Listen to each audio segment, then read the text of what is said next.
how some carriers give you so little for your older busted phone you just end up living with it? I don't think so. Verizon lets you trade in your broken phone for a shiny new one. You break it, we upgrade it. You dunk it, doggy bone it. Slam it, wham it, strawberry jam it. We upgrade it. Get a 5G phone on us with select plans. Every customer, current, new, or business. Because everyone deserves better. And with plans starting at just $35, better costs less than you think.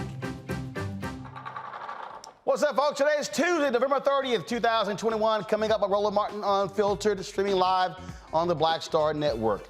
Jury selection is underway in the trial of former Minnesota police officer Kim Potter, who shot and killed Daunte Wright in a traffic stop earlier this year. Today, some jurors have been chosen, and Potter's attorney said she will be testifying during the trial. We'll talk with journalist Georgia Fort, who is covering the trial. Philadelphia prosecutors want the U.S. Supreme Court to review Bill Cosby's sexual assault case and restore his conviction. He was freed after serving decades in prison for a crime he did not commit, with absolutely no compensation from the state of Missouri. Kevin Strickland is close to being a millionaire due to social media. President Joe Biden signs 4 bills into law aimed at helping veterans. Thanks to Georgia Senator Raphael Warnock, one bill will study the race and ethnic disparities in compensation benefits administered by the Department of Veteran Affairs. A study finds landlords are discriminating against applicants based on their names. No shock. And in our HBCU Connect segment, we'll talk with a man who had a big part in Dillard University getting $5 million to create internships. An anti-critical race theory complaint targeting books about Martin Luther King Jr. and Ruby Bridges by our Tennessee group gets denied. And in our Marketplace segment, sponsored by Verizon, we'll talk to one black entrepreneur who wanted to ensure other black women do not get sick from chemicals in feminine products.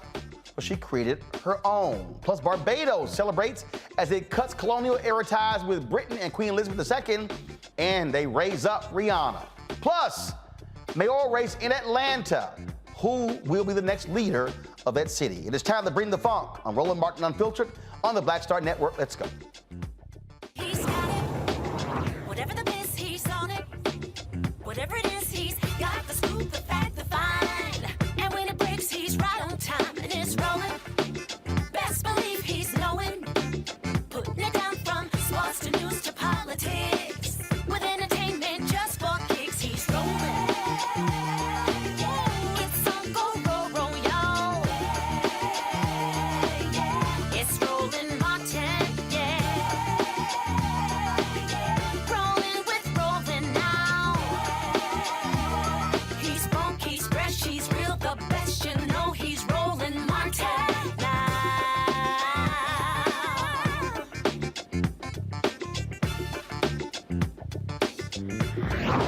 Martin.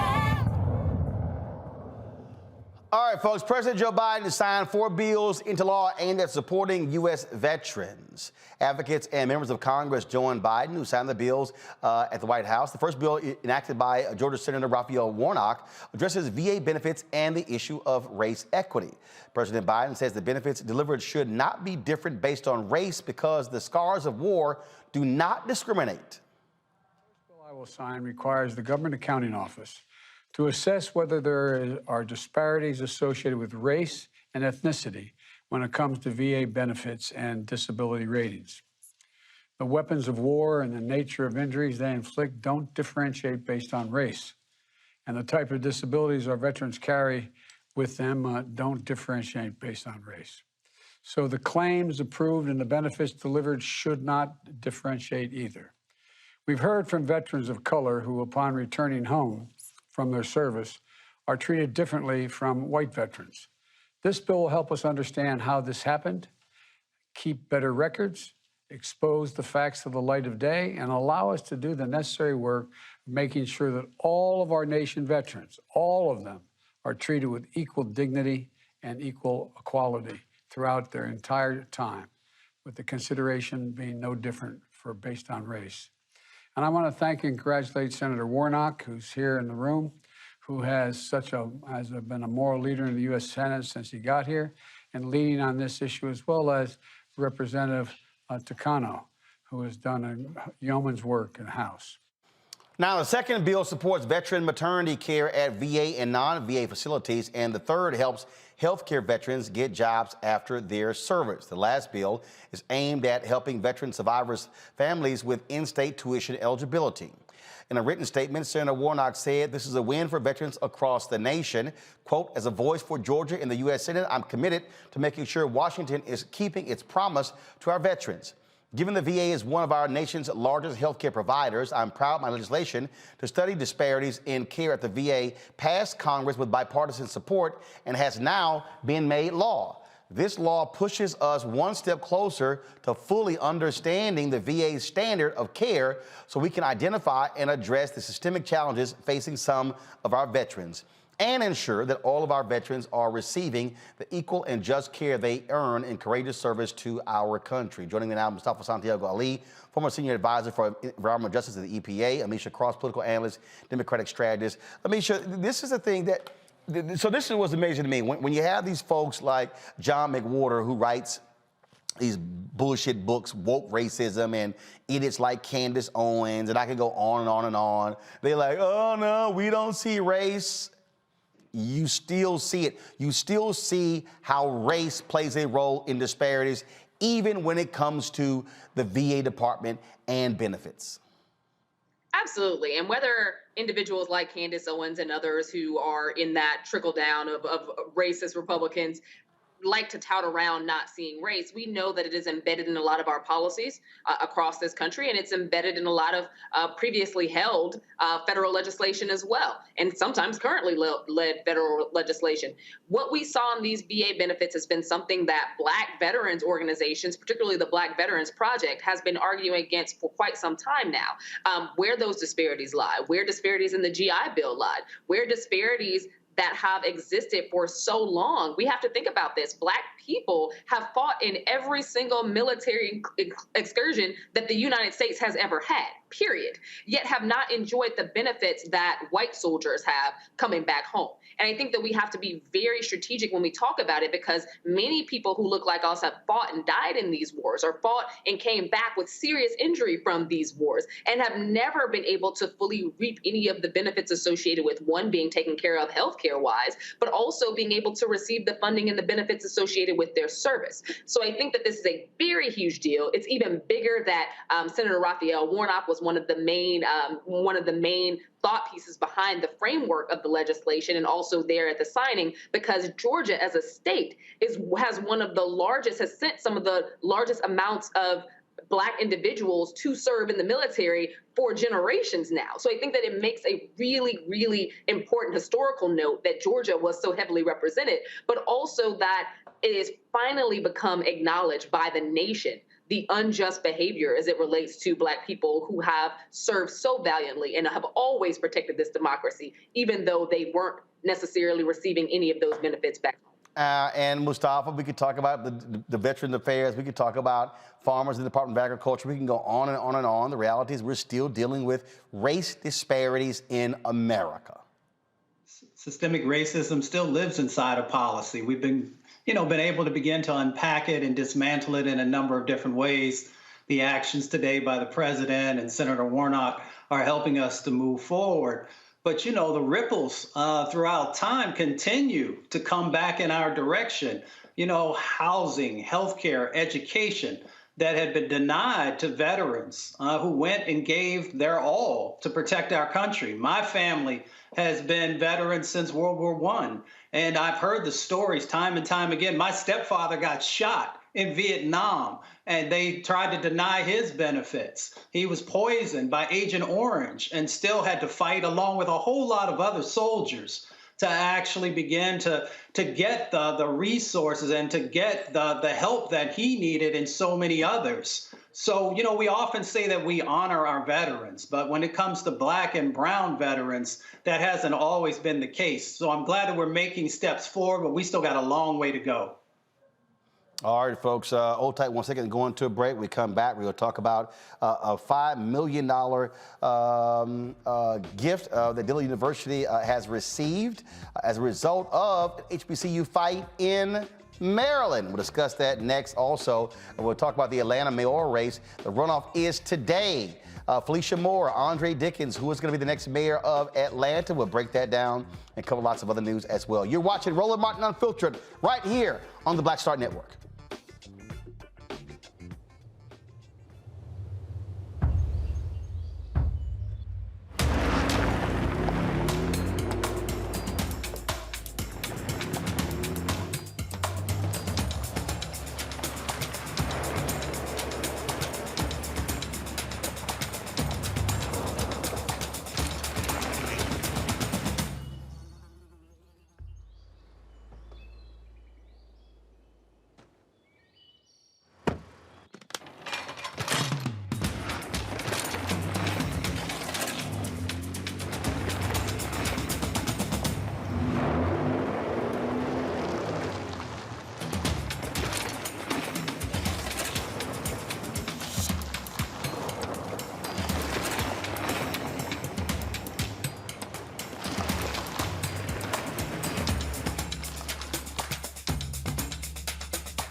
Betty is saving big holiday shopping at Amazon. So now, she's free to become Bear Hug Betty. Settle in, kids. You'll be there a while. Ooh, where you going?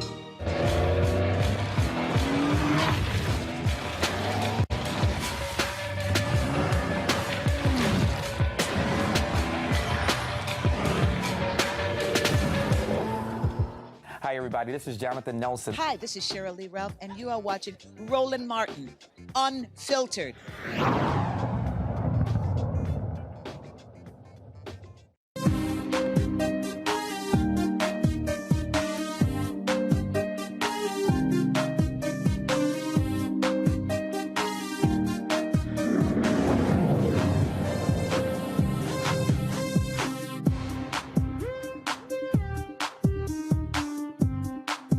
Dillard University just got a $5 million donation from an unexpected donor. The New Orleans-based HBCU will use the money to create civil rights and public interest internships for students. Joining me to discuss the donation is the Dillard University Board of Trustees Chair, Michael Jones. Michael, glad to have you here. It's interesting that the donation is a result of another HBCU fight for funding. That's exactly right. Hey, Roland, how are you? Good seeing you again. Indeed. So tell us about this. Well, as you know, I was been lead counsel for the Coalition for Equity and Excellence in Maryland for the past decade. You know, and my law firm has Kirkland and Ellis LLP has been working on the case on a pro bono basis for, you know, well over a decade.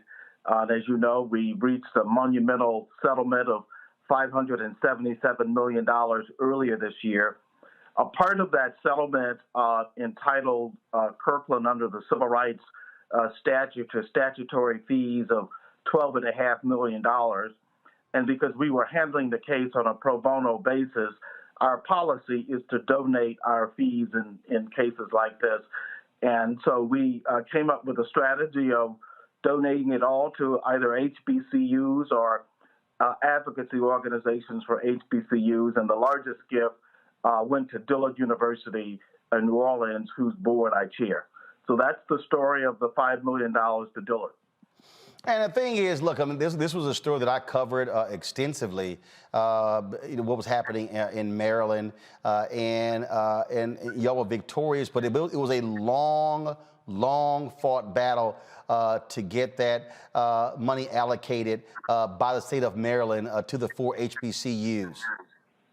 That's exactly right. I think the last time I saw you, Roland, was in Annapolis at a rally in the winter of 2019, where the Speaker of the House, Adrienne Jones, and the full caucus was there, and she publicly announced that she was in favor of settling the case on the terms that we had proposed. I mean, this came about because, you know, we really were having no luck with the executive branch, with the governor, and that was true of the, I'd like to stop. That was also true of the prior executive, the governor O'Malley. And so we decided to just take the fight directly to the legislature, and that's how we end up winning after all of those years. And people need to understand that this battle that was going on, that took place, I mean, it really was a collective effort. I mean, you had the HBCUs. I mean, you had all of them, and then you also had, of course, you had the law firms, and you had the Black Caucus. I mean, you had a lot of people who were really focused on fighting this battle. Absolutely, absolutely. We were co-counsel with the Lawyers Committee for Civil Rights, and they were involved in the case, you know, from the very beginning. And starting in about 2009, I was having meetings with the Maryland Black Caucus. They were really instrumental in helping us to get the ball across the goal. The speaker, we actually had begun a series of meetings with her probably 3 years before she became Speaker of the House, and that was very helpful. We had other organizations, NAFIO. We were giving NAFIO $1 million, wrote some very helpful op-ed pieces, and they submitted a amicus brief to the Fourth Circuit.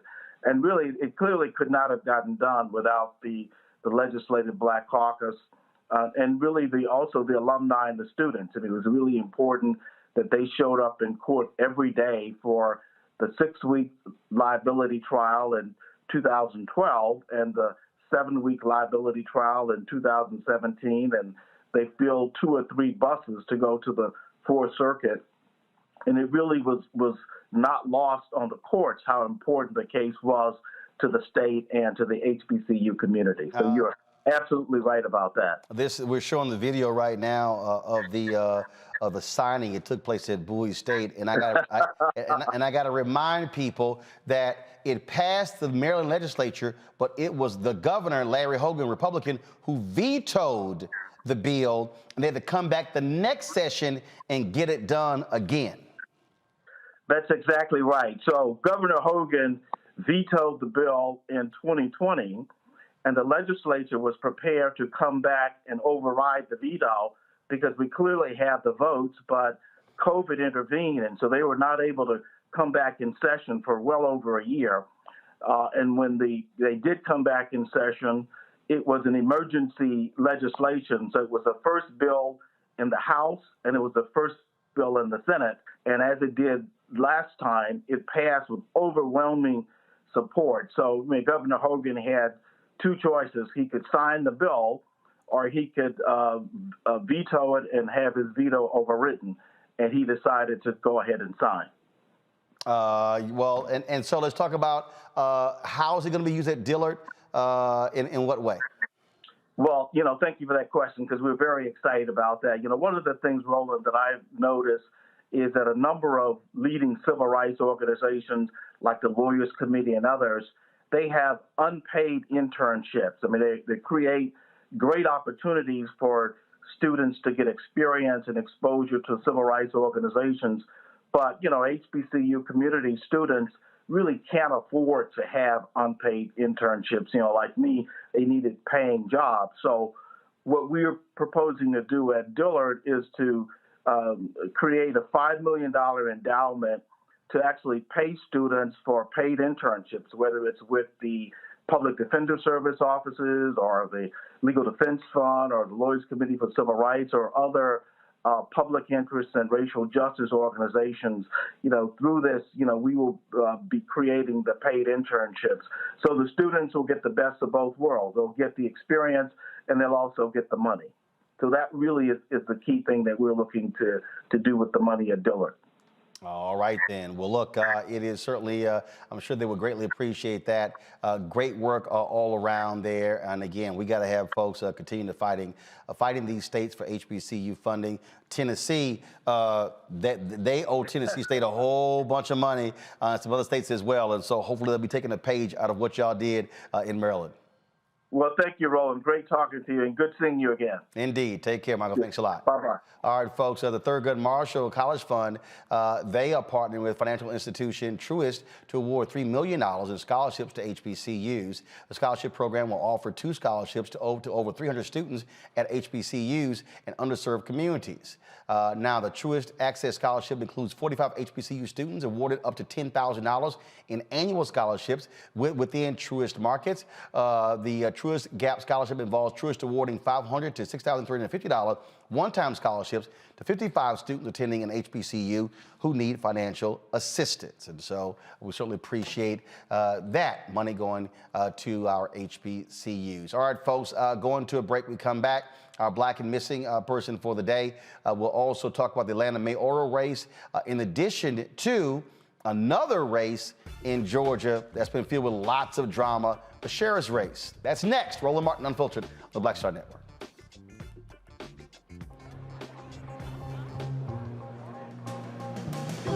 Are the stars out tonight?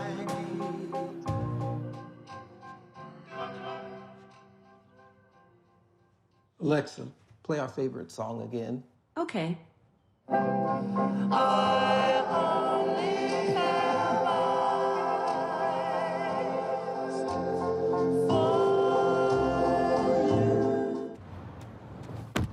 Oh, that spin class was brutal. Well, you can try using the Buick's massaging seat. Oh, yeah, that's nice.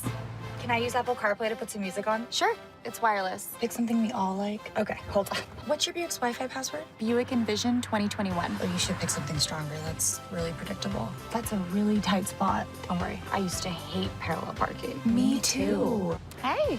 Really outdid yourself. Yes, we did. The all-new Buick Envision, an SUV built around you, all of you. Once upon a time, there lived a princess with really long hair who was waiting for a prince to come save her.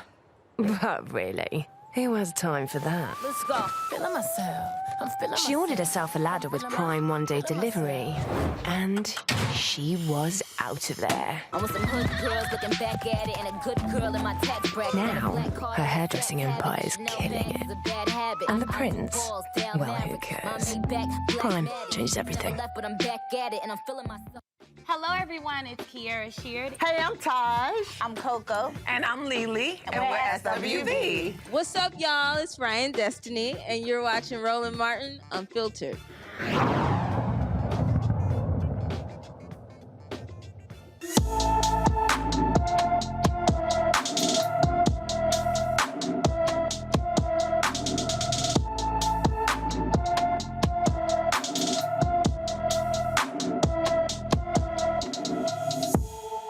All right, folks, Darren Johnson was last seen in Farmerville, Louisiana on November 21st. The 27-year-old is 6 feet tall and weighs 315 pounds. Darren has black hair, brown eyes with a tattoo of his grandmother's face on his right arm. If you have any information on Darian Johnson's whereabouts, contact the Union Parish, Louisiana Sheriff's Office at 318-368-3124, 318-368-3124. A Georgia sheriff is asking a judge to dismiss his case after his attorney claims that the use of a restraint chair doesn't amount to excessive force. Okay, constantly drama-filled Sheriff Victor Hill is charged with violating detainees' civil rights in the Clayton County Jail by using restraint chairs on 4 inmates and ordering employees to use excessive force. However, a federal prosecutor says Hill displayed clear use of excessive force against people in his agency's custody when he ordered them to be held in a restraint chair without justification. See, this is one of the things that when we talk about law enforcement here. He's black, but that don't mean you still can't abuse your power. And Hill has had constant legal issues back. It's constant drama surrounding that sheriff's office, Mustafa. Yeah, Sheriff Hill has caught a lot of cases. He just never got convicted. And you would think he would have more empathy for folks. It's interesting.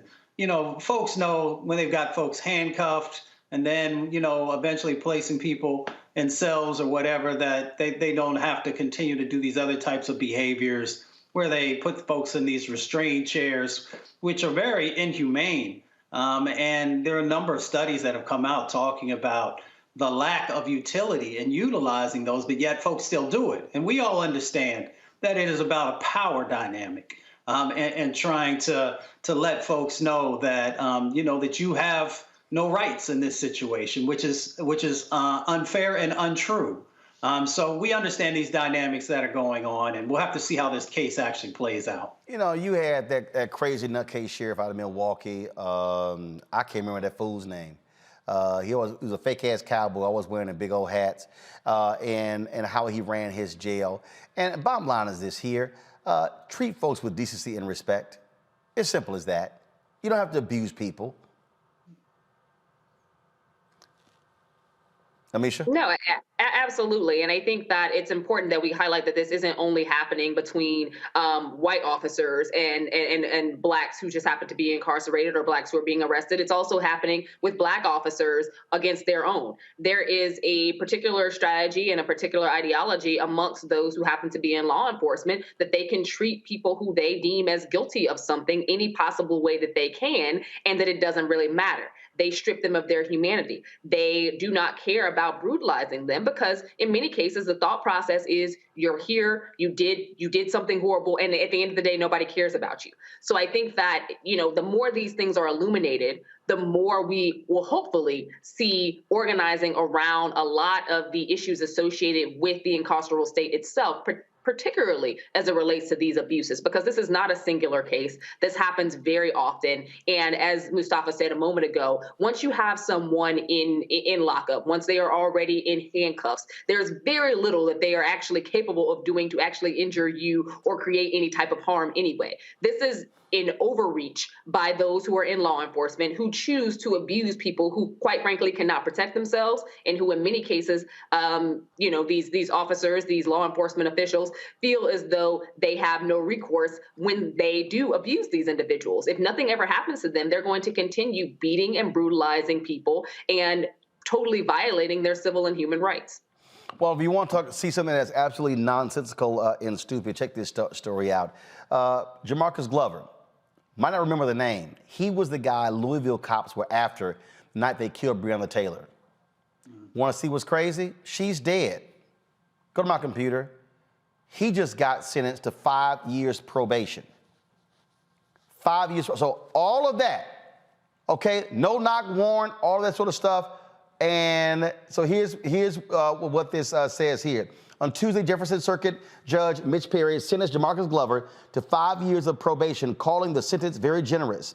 The sentence was part of the plea deal for Glover that did not include jail time. Glover was the target of the raid the night Taylor was killed. He's gonna go back to Mississippi, where he's from, home incarceration for 120 days, or until he moves back home to Mississippi. Again, the judge called it very generous. And so, what the hell does that say, Amisha? That you have this whole brouhaha leads to the death of a woman, the shooting, the officers firing, and the guy you were after ends up getting 5 years probation. So I wasn't even aware of that story until you just highlighted it.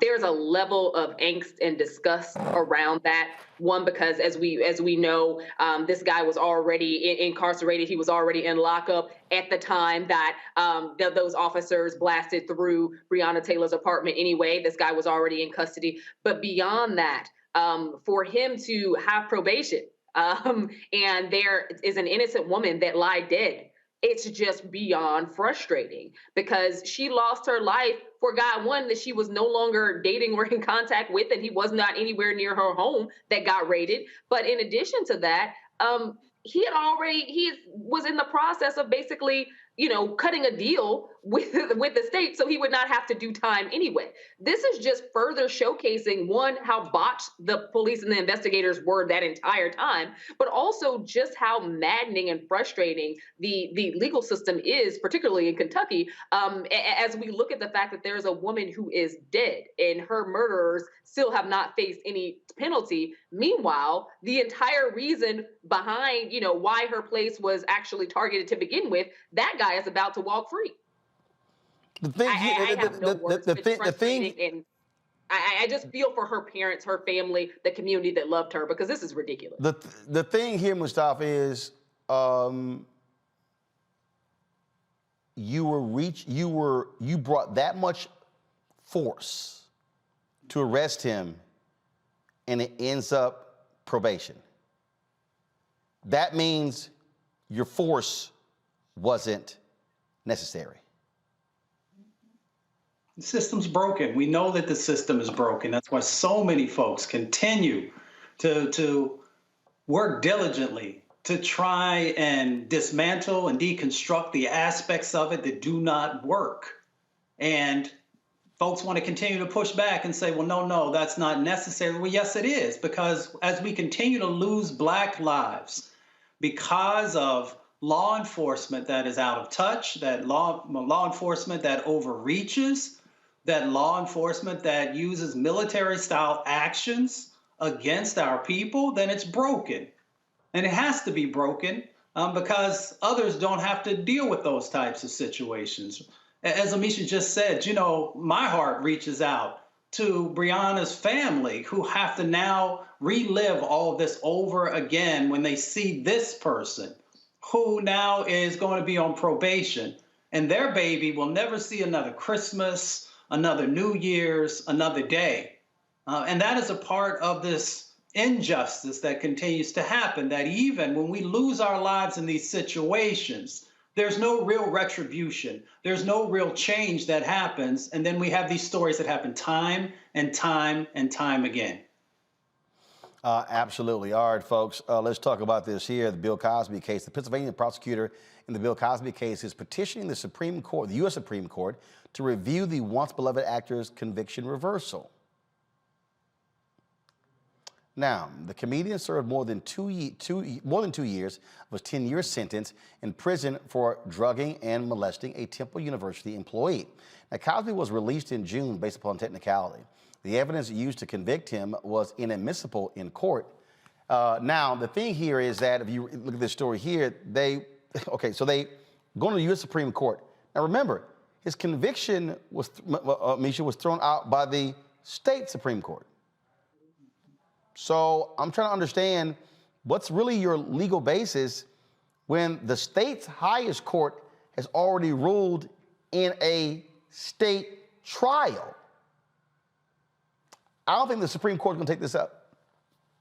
I don't either. This was a very interesting move because, as you said, once it's already reached the highest court in the state and they've made their decision, and again, we know that a lot of that was based on technicality. It's going to be it would not behoove them to take it up. This is the one-stop shop. They've already made their decision. What is the argument here? And we have to remember that this was a case that went through multiple levels in the beginning. So I don't think that they're going to take this up. It wouldn't make sense for them to take it up. Lord knows the Supreme Court has enough on their docket already.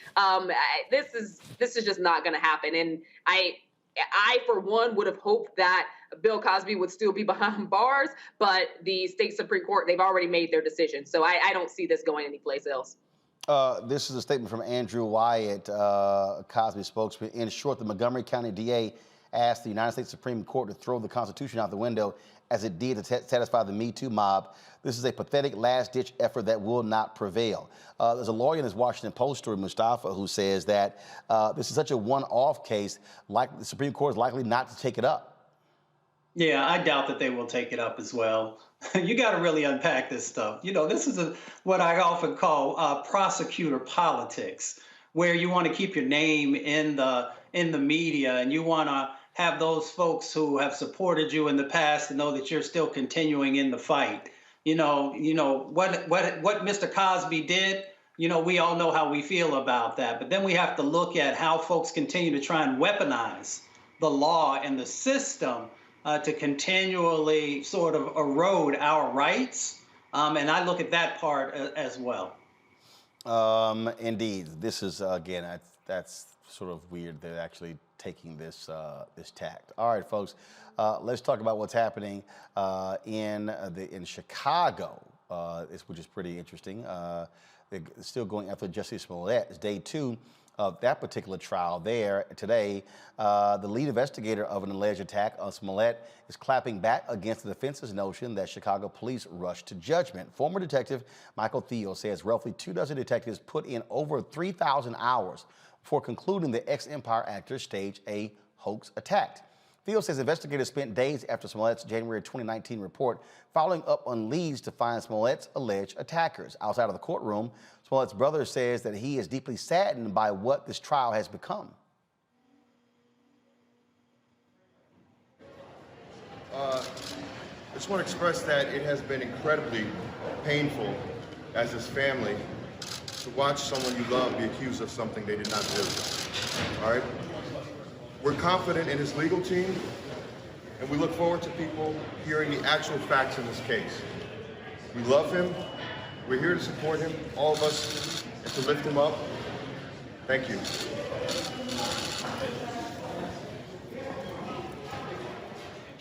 Mustafa, this is actually a misdemeanor. Is it really that major of a deal?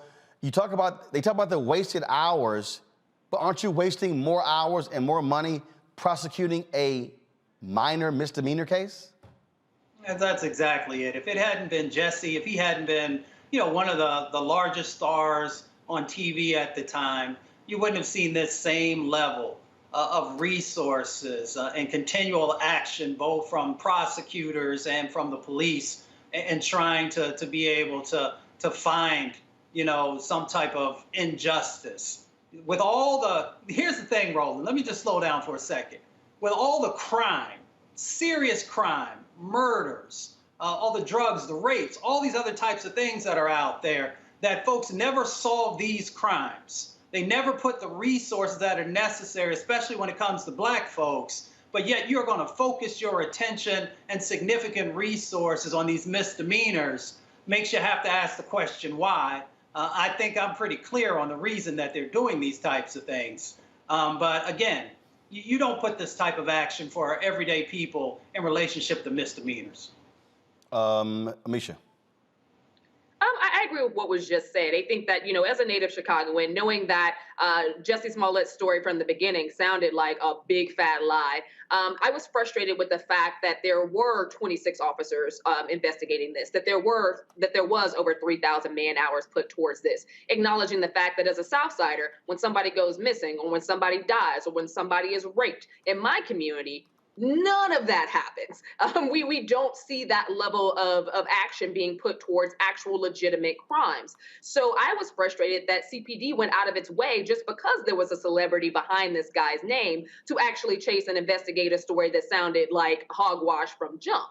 Nobody in Chicago goes to the subway when it's negative 25 degrees outside at 2 a.m. in the morning. That's not a thing. The first part of his story was a lie, and the rest of it that, followed in its sequence happened to be problematic as well. Right now, because Chicago PD became a laughingstock of the nation following this great big lie, they feel as though they need to push heavily against it and ensure that the hundreds of thousands of dollars that was put towards investigating this case, not only do they recoup it, but that there is some type of penalty towards Jussie Smollett. I think that part of this is just retribution for a city that kind of fell on its face in terms of CPD after being basically made the laughingstock of the nation by putting so many people onto a case that was not a real case to begin with, especially in respect and in concert with the many devastating things that happen across the city of Chicago every day.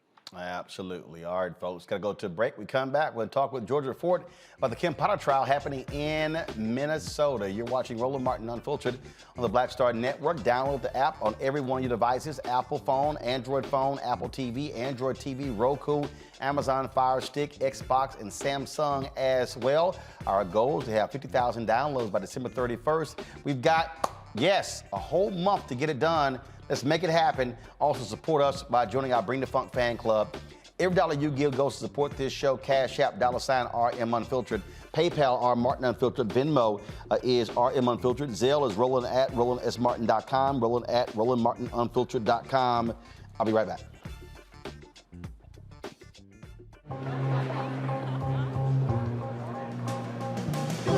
Are the stars out tonight?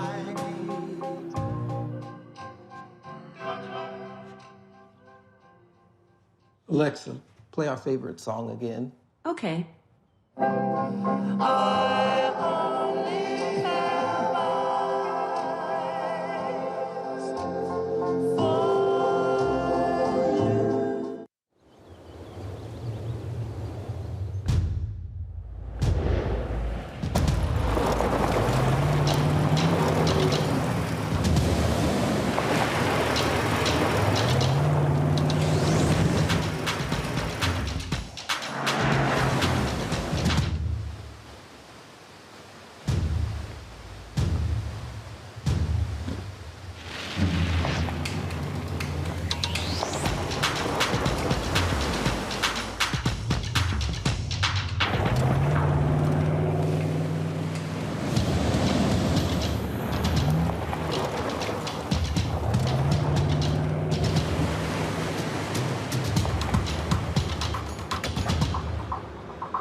Maureen is saving big holiday shopping at Amazon, so now she's free to become Maureen the Merrier.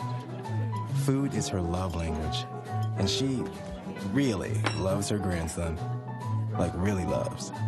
Hi, I'm Vivian Green. Hey everybody, this is your man Fred Hammond, and you're watching Roland Martin, my man, Unfiltered.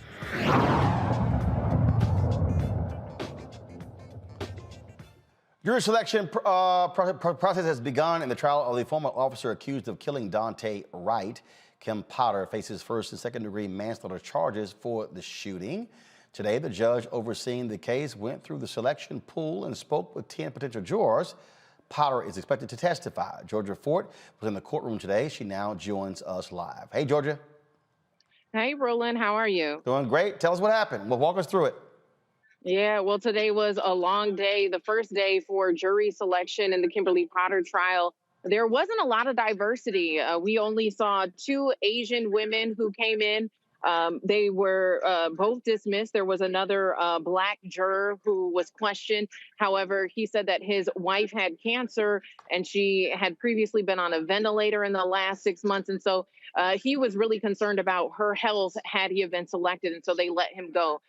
Right now, there's been about 3 or 4 people confirmed so far to serve on the jury. But even coming out, I'm outside of the courthouse right now. There was a protest that was happening. A lot of community leaders out here, and a white supremacist drove through the protest, a very traumatic moment for individuals who are out here. And so individuals right now are wrapping things up and preparing to go home.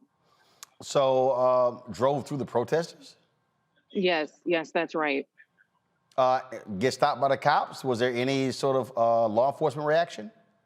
Not that I know of. I was actually, because I was in the courtroom, I was on my way out. I've seen cell phone footage. I've seen a photographer of mine, Ben Garvin. He captured it. So we're working right now to try to get that footage out across our platforms. But from my understanding, there was no law enforcement present. However, protesters did capture his license plate number. So I do believe that they're going to be turning that over to authorities and hoping to hold that individual accountable, given if that vehicle is even registered to that individual.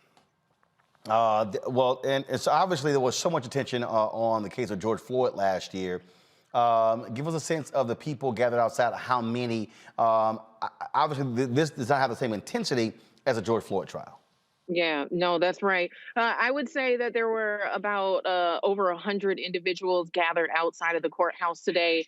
I did see the Wright family inside of the courtroom. They weren't there the entire time. They came in briefly during the morning proceedings and then briefly in the afternoon. I actually rode down in the elevator with Katie Wright and Abby Wright, the father and mother of Daunte Wright. I asked them how they felt like things went today, and they said it was very nerve-wracking.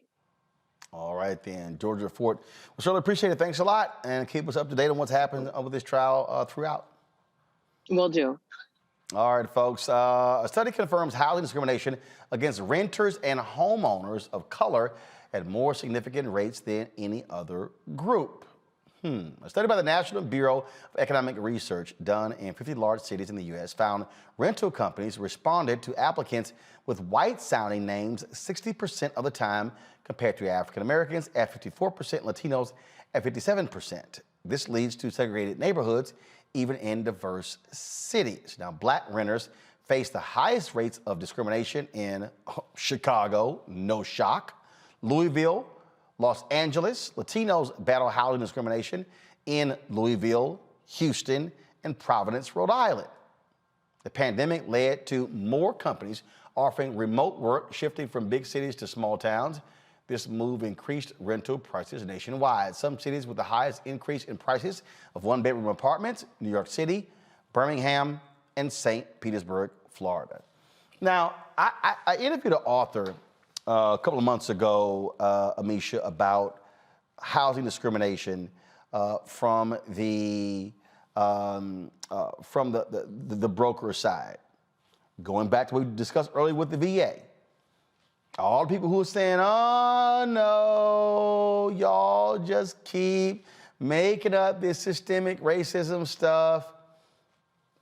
So why are black sounding names lower than Latino and white? Absolutely. And it's really, really frustrating and something that is pervasive throughout many cities. Chicago being one of the top ones, again, being a native there and having a name that could not be mistaken for anything other than black. I incurred, housing discrimination when it came to renting in my own city. Despite having salary that was well over the average for the places I was trying to rent. I feel like we have to be honest about the fact that in many cases, the name and the skin tone we were born into does have some very extreme consequences. And it's ridiculously sad when we talk about rentals, because we know today that a majority of American society rents, whether you're black, brown, or otherwise. And with that being said, especially in some of our larger cities, the rental market is already pretty steep, and you're already facing all types of odds to get housing. So when you're already at a disadvantage based on the name that you were given at birth, they're looking at that first. Not, your credit score, not any of your references, not any of your any of the things that are on your application other than your name, and deciding how many black people they want in a specific unit or in a specific building, and assuming that having more black people in certain communities, hashtag Streeterville, River North, parts of Hyde Park, come on Chicago people here, at the end of the day, those are communities in many cases that they want to remain with as little diversity as possible, especially when it comes to black people, because the assumption is you move in more black people, then you move in a certain type of culture, and they do not want that associated with their building, because for them it makes it less marketable to the prized white people. So we have to be very real about the thought process that goes into this discrimination, but also being certain that it is being pushed out, because time after time we've seen it elevated in cities across this country, and building owners act like there's nothing they can do about it or that they don't see it. The reasons why we have almost all white buildings across many cities isn't for lack of black people trying to get in, it's because they're being denied. And again, Mustafa, for the people, oh, y'all just keep making this stuff up and making it out to be bigger than it is. I don't hear all of the people, the content of your character, all the people who love quoting out the king, but they don't want to deal with the realities of life. I mean, look, race is still a fundamental issue in this country, whether these white folks want to admit it or not. Yeah, and we live with the outcomes of that. You got to understand the game. And those who discriminate, they understand the game. So, it used to be that you would have folks who would go into a location and they would ask, is there an apartment available? And then they would lie and say, well, no, it's already been rented. They understood that you could then catch a case on housing discrimination if you had that type of a scenario play out. So now they just don't even respond back to you so that they can get out of it. I'm one who believes that we also have to make sure that folks understand what the penalties are, and those penalties need to continue to increase.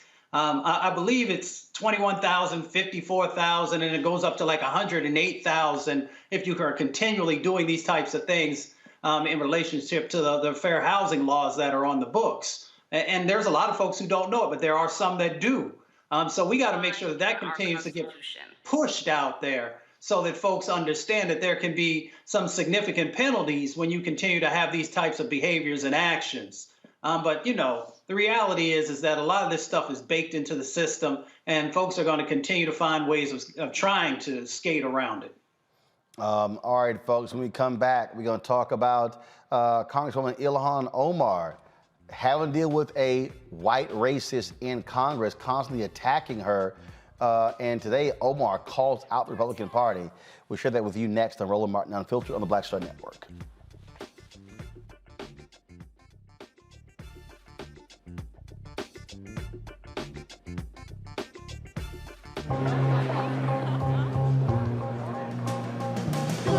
Are the stars out tonight?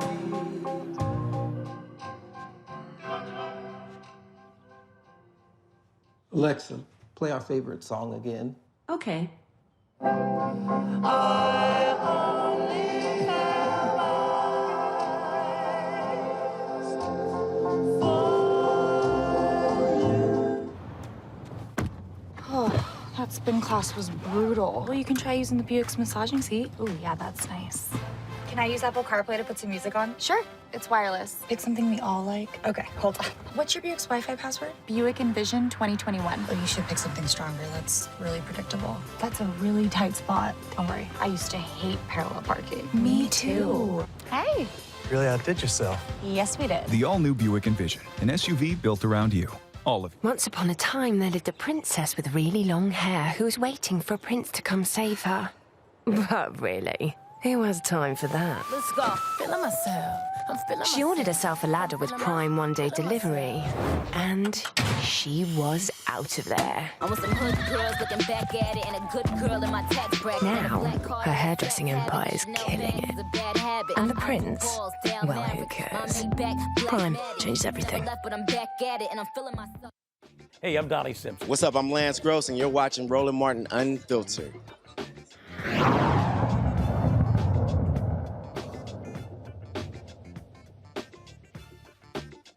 All right, folks. Congressman Boo Boo out of Colorado, Boo Boo the Fool, Lauren Boebert, whatever the hell her name is, she has been constantly attacking Congresswoman Ilhan Omar. Now, videos have come out showing Boebert. She was actually at an event where she talked about how she confronted Ilhan Omar in an elevator. She put her eyes down and talked about how she didn't have a backpack, called her a jihadist terrorist, and then when she demanded, she apologized. They had a phone call, and then Boebert continued her bullshit. They said that Omar needs to apologize to her. Well, today, Congressman Omar actually addressed this issue and addressed this here. Watch this. This is about...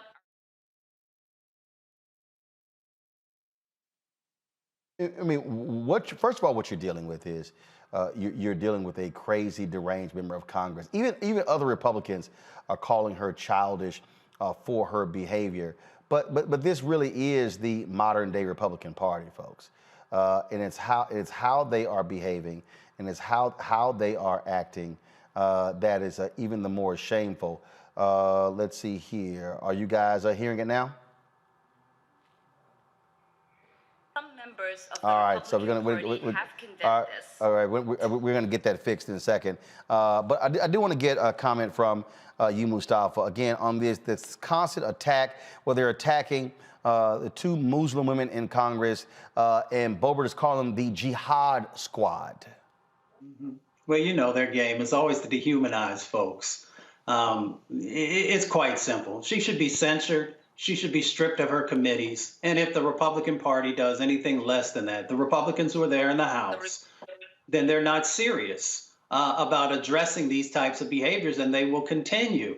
You know, they love to demonize folks. They understand the game that is being played by demonizing the Congresswoman or Congresswomen, that they try to figure out ways of weakening them so that they have, one, ways to raise additional money for the Republican Party, and two, hopefully to be able to win some of these districts that they haven't been able to win in the past. So we just got to understand the game, and then we got to make sure that we are holding people accountable and that we continue to put pressure on them and the Republican Party to do the right thing. And if they don't, continue to call it out and continue to let folks know that they are not a party that that really is in step with what the 21st century requires. This is one of the racist videos by that fool, Boo Boo the Fool. That's what I call her. Staffers on his first day with me got into an elevator in the Capitol. And in that elevator, we were joined by Ilhan Omar. Press the emergency button. Well, it was just us three in there, and I looked over and I said, well, look at there, it's the Jihad Squad.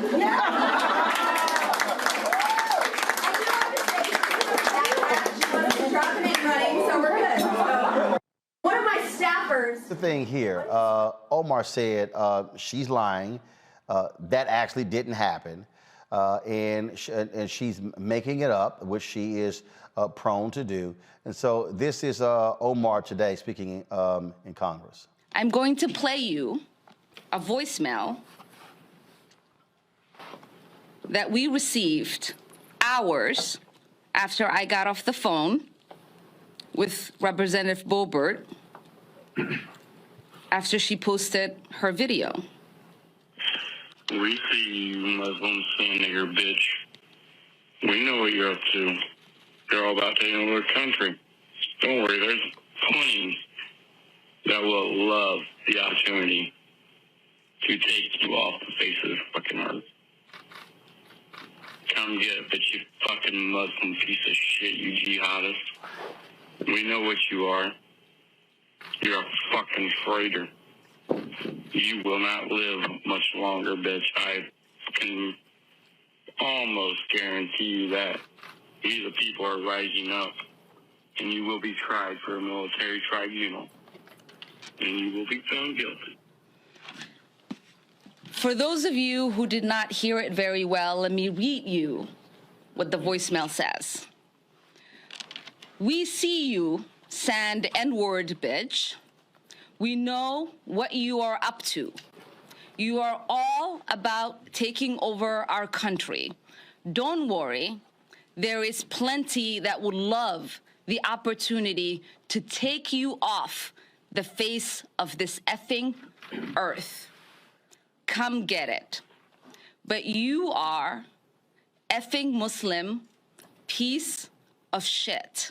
You are jihadist. We know what you are. You are effing traitor, and you will not live any longer.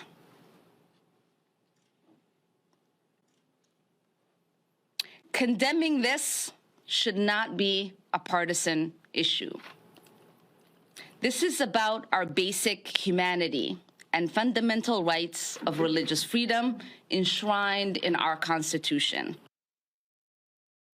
Amisha, the Republican Party won't do a damn thing because they cultivate and embrace these racists.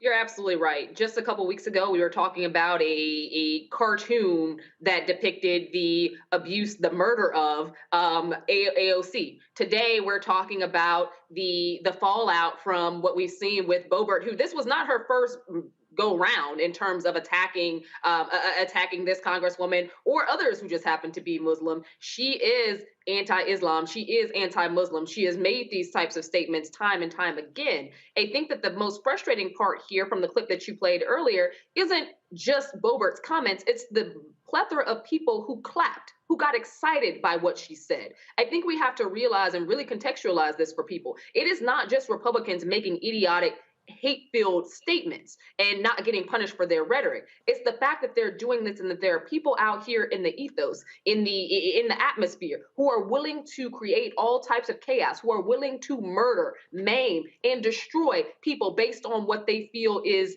an edict that was given out by the Republican Party. When nothing happens to these Republican representatives, when they are not reprimanded, when they are not silenced, when they are not forced to face the music for the aggressive things and the tones that they use, what happens is we have a general public of individuals, particularly those who fall in line on the conservative side, who are willing to actually hurt injured, up to killing these individuals who are just living their lives. It is not a crime to be Muslim in America. America is not a theocracy. Not one religion rules this country. With that being said, since 9/11, actually before 9/11, we've seen this uptick in crimes against the Muslim community, crimes against those who practice Islam, and this idea that they are traitors. And it is quite frankly disturbing because as we have Muslim women who are serving in Congress now, as we have Muslim women who had to fight to wear their hijab in Congress now, we have people who are ready and willing to threaten them, just like what we heard on that voicemail, but not only to threaten them, but to also create realistic bodily harm. And we know that because those letters have been sent. That was part of January 6th. The other undercurrent was that they wanted to destroy the Muslims who happen to sit in Congress. This is very real, and we have to pay attention to this because these attacks are imminent. And I feel for Congressman Ilhan Omar. I feel for the squad, as we call them, not the jihad squad, because that's really messed up, and we're not going to use that phrasing. But I feel for those who are putting America first and doing what they have to do, who face these very racist, very anti-Muslim, very, quite frankly, I won't say anti-American because Americans have been racist for a very long time and anti-Muslim for a very long time. These types of attacks, and they need protection. They need to understand, and they need Congress to acknowledge, and the leaders in Congress to acknowledge that this is a problem. Republicans have to step up because this is their party. And as long as their party is allowed to run rickshot, to basically be white supremacists loudly and proudly, and to leave the types of messages that we're seeing, the types of messages we just heard, that's what America is. And we have to do more to ensure that we have an American democracy that is protective of everyone, that is representative of the multicultural society that we live in. Sorry, white racists, your time is up. The Republican Party is not going to do a damn thing because these are their voters. This is who they cultivate. This is who they want. They know it. We know it. And so they're not going to. Look how many Republicans voted not to censure Congressman Paul Gosar, a white supremacist, a white nationalist, okay, who sent out an anime that literally talked about murdering Congresswoman Alexandria Ocasio-Cortez. This is who they are. They are not the Trump Republican Party. They are the Republican Party. All right, folks, got to go to a break. We come back. We'll talk the Atlanta mayoral race. Also, some white female conservatives in Tennessee. They actually tried to get books removed about Reverend Dr. Martin Luther King Jr. under the guise of it's critical race theory. I told y'all these people were lunatics. You're watching Roland Martin Unfiltered on the Black Star Network.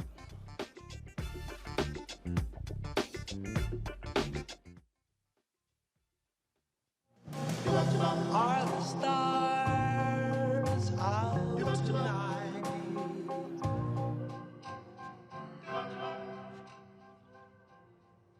Alexa, play our favorite song again. Okay.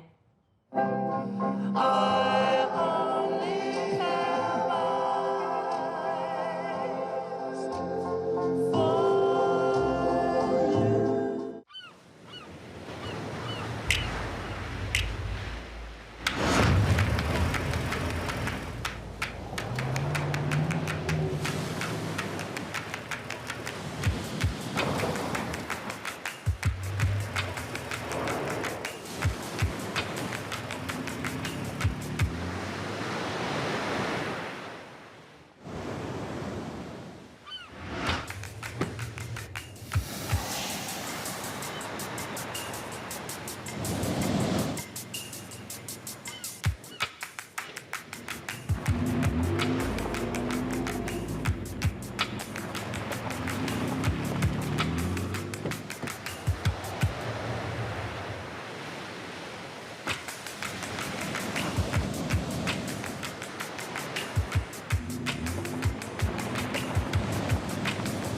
Maureen is saving big holiday shopping at Amazon. So now she's free to become Maureen the Merrier. Food is her love language, and she really loves her grandson. like really loves. Y'all know who Roland Martin is. He got the ascot on, he do the news. It's fancy news. Keep it rolling. Right here. Rolling. Roland Martin. Right now. You are watching Roland Martin, unfiltered. I mean, could it be any other way? Really? It's Roland Martin. All right, folks, runoff election in Atlanta. The race comes down to two city council members, Felicia Moore, Andre Dickens, as they are vying to become the next mayor of that city after Mayor Keisha Lance Bottoms announced she was not going to be seeking re-election. Now, Felicia Moore, she got 41% of the vote in the initial election. Andre Dickens got 23%, just besting former two-term Mayor Kasim Reed. Now it comes down just to the two of those. They've been attacking each other. Big issues ahead. You've got folks supporting Dickens, saying that Felicia Moore is simply the choice of white Republicans in Buckhead. She says she has the experience to actually lead the city. And in fact, Buckhead is an issue because Republicans in the legislature are trying to actually move forward a bill to carve out Buckhead as its own city. Now, significant amount of the city's tax base is there in Buckhead. What do you make? One of the things that I'm going to be looking out for here in this particular race is black turnout. Because what we have seen, Mustafa, over the last couple of decades really is a significant number of African Americans leaving city of Atlanta, moving out to other counties, and then creating an opportunity for African Americans to be elected in those places and expanding the power. But you also have the possibility of who then controls the city of Atlanta. White turnout, I saw an early polling where white turnout actually was higher than black turnout in the city of Atlanta. Well, you gotta do the work that we often talk about. That means that you gotta be spending significant times on the South Side and the West Side with the folks and making sure that you're understanding what they are asking for and also helping them to understand how you're going to make change happen. We understand that Atlanta is a powerful point in the South and especially in Georgia as folks are trying to move forward to make sure that we're holding on to those Senate seats and a number of others who are coming out of that particular city. They're going to play a big role both on the national and the state level. So you got to spend time with everyday folks. Atlanta's like a second home to me as much time as I've spent there. And, there is an opportunity for the next mayor to actually be very transformational. They say now Atlanta is the Hollywood of the South. That's one economic driver. Of course, there are a number of others that are there. So, there's a lot of opportunity, but that opportunity has to actually go back to everyday people. And these candidates, are going to have to spend time in those locations that are often overlooked. The Buckhead issue is very dominant, Amisha. This is a story from the Atlanta Journal-Constitution, folks. With nearly 90,000 residents, Buckhead City would take nearly 20% of Atlanta's population and become the 10th largest city in Georgia, according to an Atlanta Journal-Constitution analysis using 2019 population and demographic estimates from the U.S. Census Bureau. But it would remove about 40% of the assessed value of the city of Atlanta's property off the books. Buckhead would be 74% white, just 11% black, 8% would be Asian, 5% Latino. Buckhead is the crown jewel economically when it comes to Atlanta, and I don't think that there's any way around that. I like that how you open this portion of the segment specifically talking about the outward migration of Black people, because today a lot of Black folks who say they live in Atlanta actually live in the suburbs of Atlanta. Some of those suburbs are really close, but that makes them not eligible to vote in Atlanta elections anymore. It just is what it is. We're seeing the turnout specifically around Buckhead and white people in general. Part of that, I would argue, is typical when it comes to a post-runoff election. A lot of people came out in the previous election, and now we have another one just a few weeks later. And as you probably know, in Georgia and Atlanta specifically, there have been several elections that have been continual over the past month and a half. So I think that there's a certain thing about election fatigue that is happening right now. But in addition to that, to Mustafa's point a moment ago, you really have to talk to the folks. At the end of the day, we have two very different candidates running. One who's appealing more to a younger generation of individuals, one who is recognizing that white voters are going to be voters who are going to make or break her campaign, and she's directly appealing and having those conversations with them. In fact, many of them being conservative and having ideals that drastically differ from those blacks on the south and the west sides of the city. So we're going to see this basically fall on racial lines, I believe.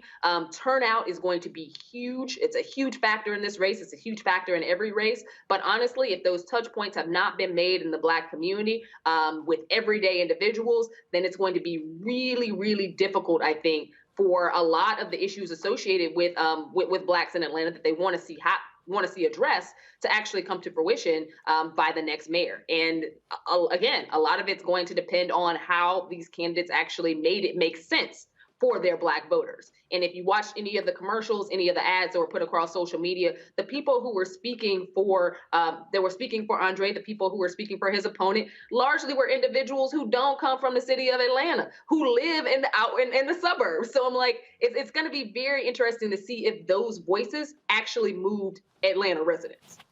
Well, and that's going to be one of the issues there. And one of the things, Mustafa, I was on a Clubhouse chat before starting the show, that also has to happen, and that is engaging people to understand civics 101. There are a lot of disaffected young voters, people who don't understand politics and how it actually works and how neighborhoods work. And I've been saying this across the country. We have got to get back to the basics of understanding civics. How do we change our neighborhoods?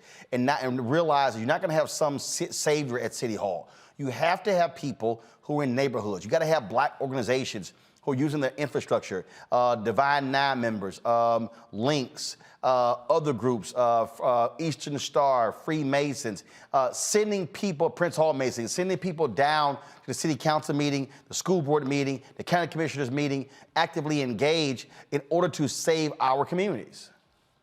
Without a doubt. You know, when you look at the gentrification that has happened in Atlanta, you know, you used to be able to buy a house for $70,000, $80,000, $120,000. And now when we talk about all these folks who are in the suburbs, it's not because folks wanted to leave Atlanta. Many people got pushed out of Atlanta. And some of that is because we didn't understand the plans that were coming. So we have to be engaged in what's happening on City Hall and with the Planning Commission and a number of these other dynamics because, you know, the housing values now in Atlanta are exploding. Yes, they're exploding in other parts of the country, but, you know, we have to be focused in the places that we have had power and that we could expand that power. And that's why understanding, you know, like you said, Civics 101 and how all these types of things play out and that you literally have the ability to play a significant role in the framing out in the direction that your neighborhoods, that your communities can and should be moving into comes back to us. We often give our power away to individuals, whether they're in the city council or in county commissions or in state houses. We got to get back to understanding the power that we have locally and how we should play a role in the framing out the direction of our communities. Absolutely. All right, folks. We come back. Oh, my Lord. I told y'all these crazy-ass white people in critical race theory were out of their damn minds. Yo, wait till I tell you what these fools actually tried in Tennessee. And don't think it's the last time this is going to happen. They really tried to get rid of books of Dr. Martin Luther King Jr. because it was critical race theory. You watching Roland Martin Unfiltered on the Black Star Network. Oh, that spin class was brutal. Well, you can try using the Buick's massaging seat. Ooh, yeah, that's nice. Can I use Apple CarPlay to put some music on? Sure, it's wireless. Pick something we all like. Okay, hold on. What's your Buick's Wi-Fi password? Buick Envision 2021. Oh, you should pick something stronger. That's really predictable. That's a really tight spot. Don't worry, I used to hate parallel parking. Me too. Hey. Really outdid yourself. Yes, we did. The all-new Buick Envision, an SUV built around you. All of it. Betty is saving big holiday shopping at Amazon. So now, she's free to become Bear Hug Betty. Settle in, kids. You'll be there a while. Hey, I'm Amber Stevens-West. Yo, what up, y'all? This is Jay Ellis, and you're watching Roland Martin Unfiltered.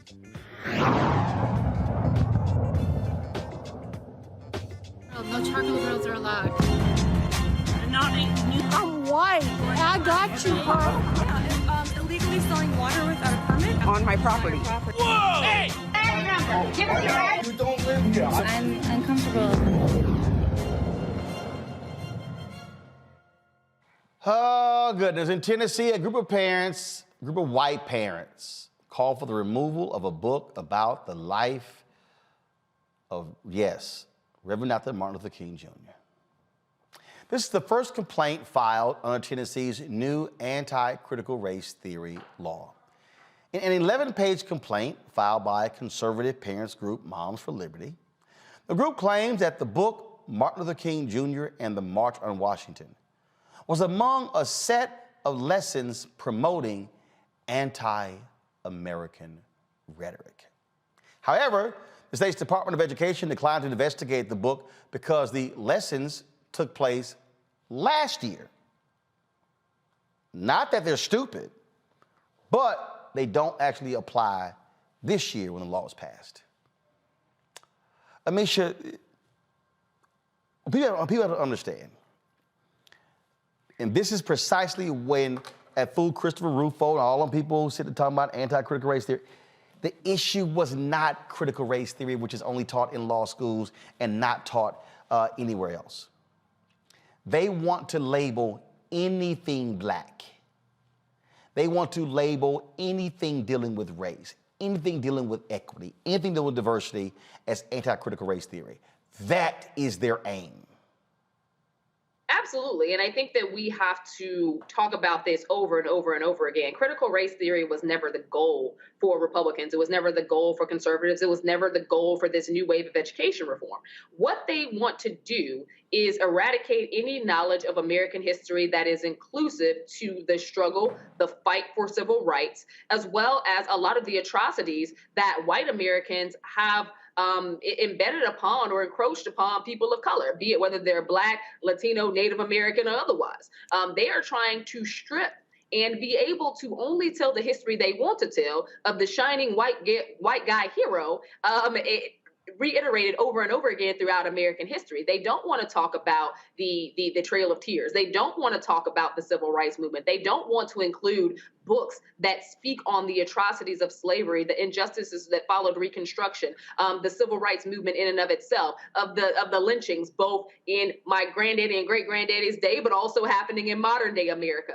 These are things that they want to strip from the books because they don't want a next generation of young people to learn about them. They don't want to have any bit of heritage actually represented for people of color in those books. And let's be real, Roland, very little of our story was actually included in the history books to begin with, long before this critical race theory argument was ever even thrown out. But this isn't about CRT. The argument has always been white people trying to design books and literature based on their view of what America is. And their view of what America is does not include cultural representation of us. It does not include the pathway that we have walked throughout this country and the many atrocities that have been bestowed upon us, as well as, in all honesty, some of the things that we have done that have helped to benefit this country as Black people. Those things we're fighting to have remain in textbooks as well.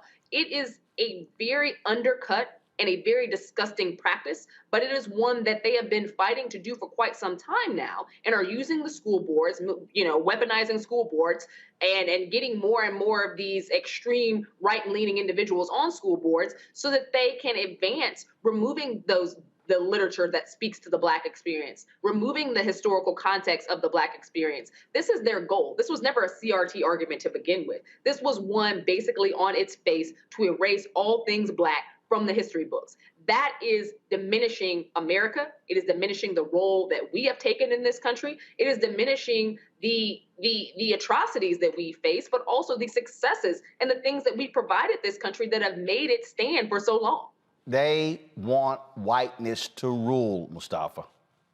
Of course. This is about politics, power, and money. So they looked and they saw the whipping that they took in 2020, and they said, how are we going to make sure that when we get to 2022 and 2024, that we can get our base whipped up enough that we can get enough voters to come out? This is a Willie Horton moment for those who understand history long enough, when you got to have a boogeyman. So they use CRT as the boogeyman to get people energized on the right. And if you don't call that out, then you're not really thinking through this whole process. The other part of it is, as Amisha said, it is about the whitewashing of history. Because if you can do that, then you don't have to address all these egregious sets of actions that still continue to happen in policy and that happened before, and then that's tied to resources. So people want to be able to control the resources, and they want to make sure that there's not investment in the areas that have been disinvested in, because when you reinvest or finally have investments in those areas, people begin to have more free time. When people have more free time, they can get more engaged in all these processes that happen on the local, the county, the state level, and more people have time to dedicate also to getting engaged in the political process. So it is cyclical, but it is also very clear of the things they're doing. And then the last point that I will raise, it also gives those folks who are racist and nationalists and all these other types of things the justification for many of their actions as well. So that is a component of it also. So it is all those things coming together and how they're trying to utilize CRT to justify their sets of actions. Indeed. All right, folks, got to go to a break. We come back. Our marketplace segment brought to you by Verizon. We focus on a black entrepreneur who's building her business to help other women as well. You're watching Roland Martin Unfiltered on the Black Star Network.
Black Star Network is here.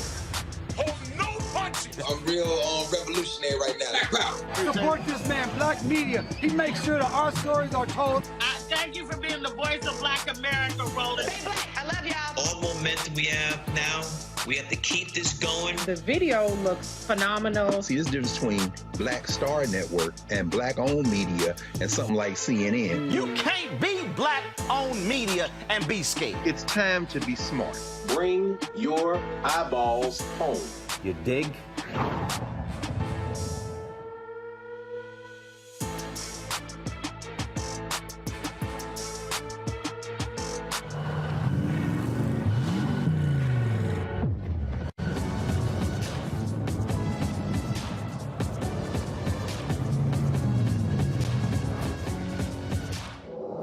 How some carriers give you so little for your older busted phone you just end up living with it? I don't think so. Verizon lets you trade in your broken phone for a shiny new one. You break it, we upgrade it. You dunk it, doggy bone it, slam it, wham it, strawberry jam it, we upgrade it. Get a 5G phone on us with select plans. Every customer, current, new, or business. Because everyone deserves better. And with plans starting at just $35, better costs less than you think.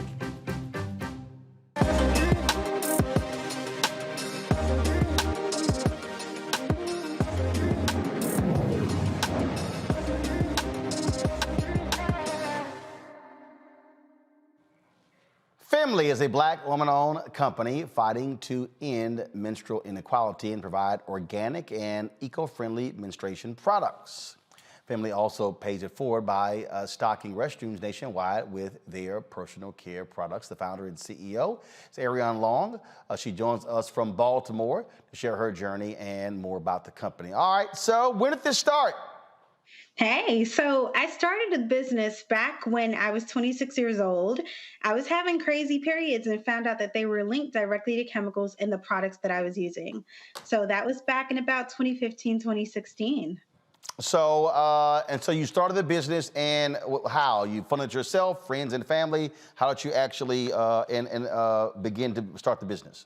Man, when I first started, I was using one of every two paychecks and funneling that back into my business. At the time, my husband was my then boyfriend, and we actually moved back home with my whole family, 12 people, my grandmother, my siblings, and more. And Hold on, 12 of y'all in the crib? 12 of us in the crib in PG County, Maryland. We built one house and we fit everybody in it. Okay. All right. So And yeah, so, it was incredible, but we bootstrapped the company. I had to use pitch competitions. Finding an investor was hard. I'm also Black and went to a HBCU, so yeah. so when you talked about, so how'd you deal with the manufacturing in terms of developing your product and making sure that it was safe and effective?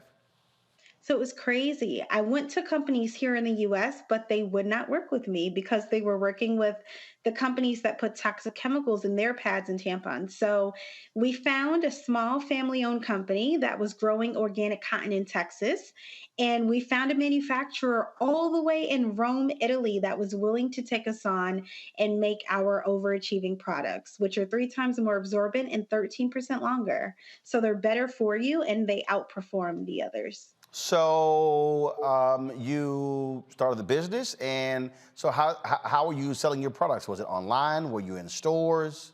hmm When we first started, we were shipping monthly period boxes so that every time a younger girl or a woman would get her period, she would have our products, chocolate, body scrubs, and we saw an opportunity to have more social impact. There are so many women who admit to finding themselves without these products in public or at work. So we quickly started manufacturing our own products, and then we started putting our individually wrapped pads in hotels and colleges and stadiums. So we essentially want to make sure that you can order the period care you need online. Or if you find yourself in these public spaces, you have what you need, which is perfect because now states are starting to make this a law that feminine care is a requirement, and we're there to meet that demand. So how many units are you moving per month? How have you grown? Man, we've changed over 25,000 lives. We are a company that expects to net over $70 million in revenue in the next 2 years, and we're out here playing with the big boys. And I take it that is not necessarily something they want to see. And so how are you looking to expand the company? So, as we think about expansion, Femly is the premier company that's going to hold your hand from your very first period all the way through pregnancy, postpartum, menopause, and beyond. We want to be there for every stage of a woman's life cycle. You may find us at an NFL stadium or at a hotel, but when you need us, we'll be in stores or online, and we will just be with you for every step of the way. All right, questions for my panelists. Amisha, you're first. Absolutely. For off the top, Roland, I want to thank you for inviting her for this discussion. I find that these products are very interesting, and congratulations on your expansion and the work that you're doing thus far. Because I think that, in the 90s, we heard about toxic shock syndrome and the issues associated with wearing tampons for too long.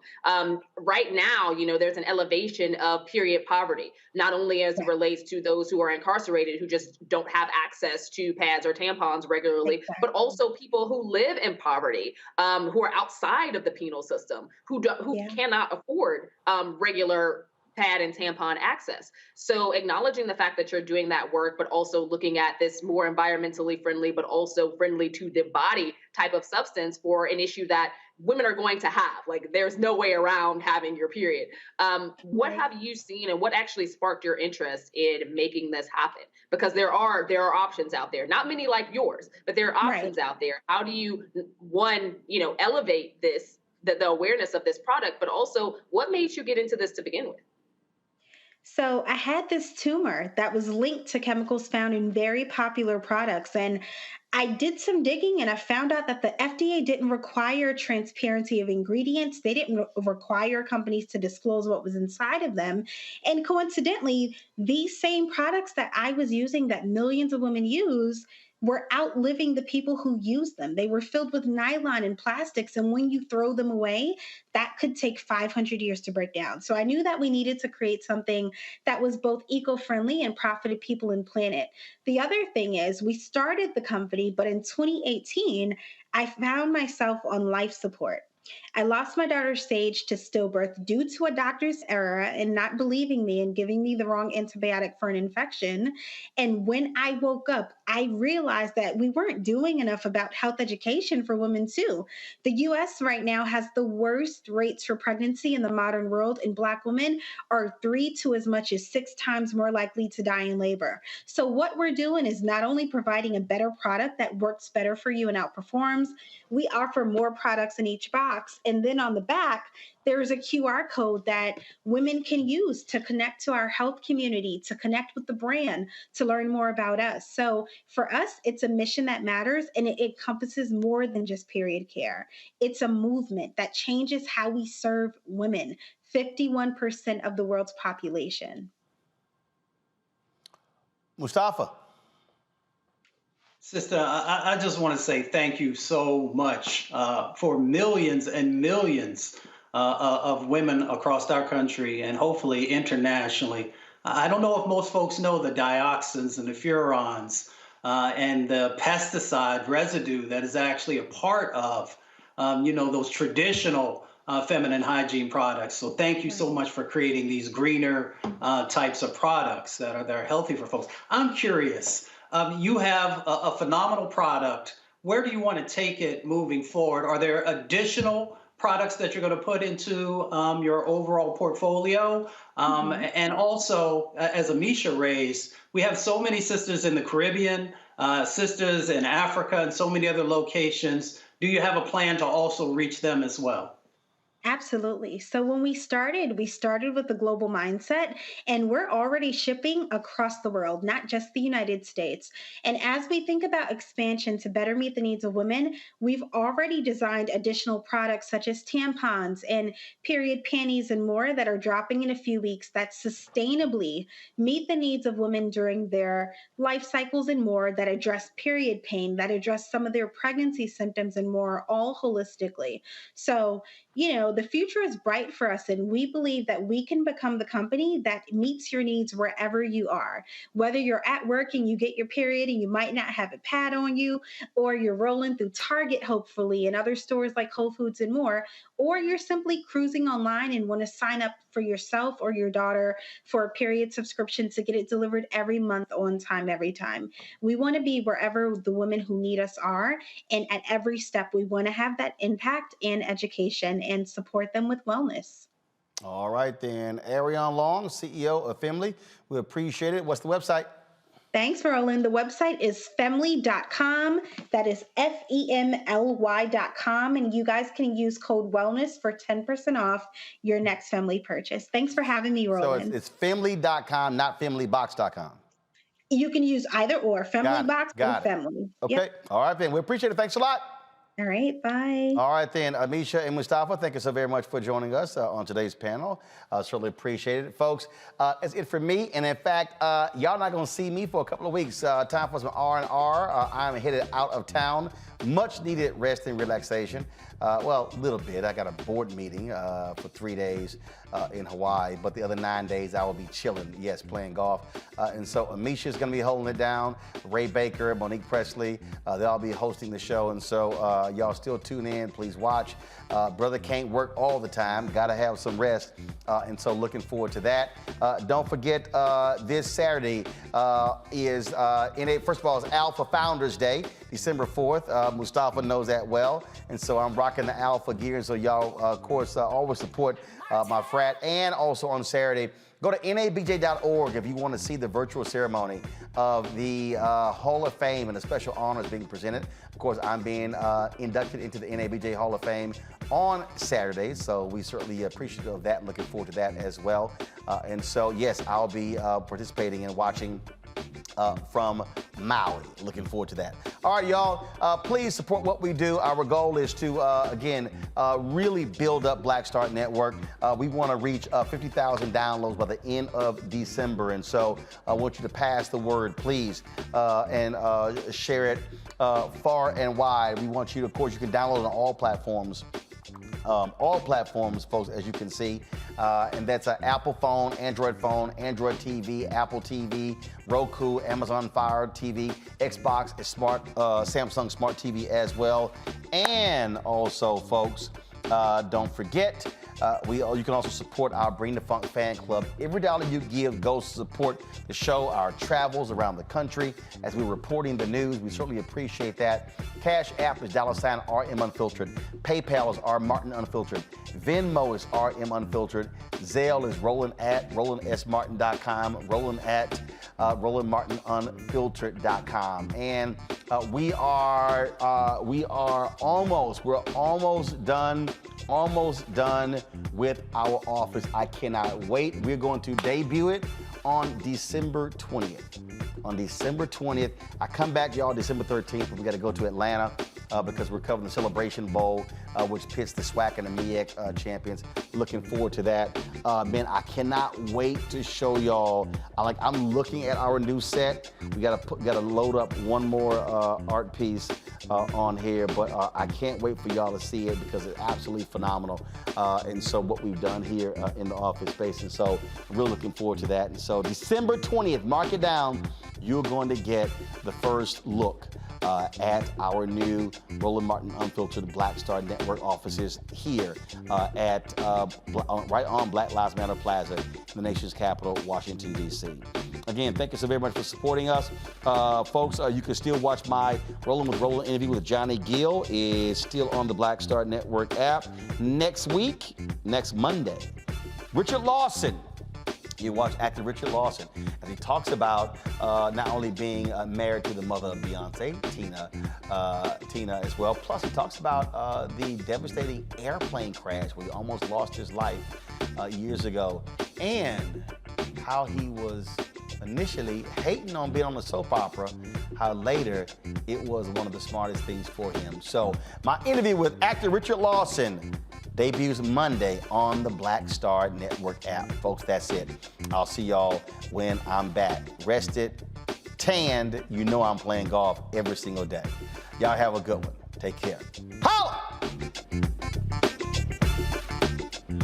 Come back.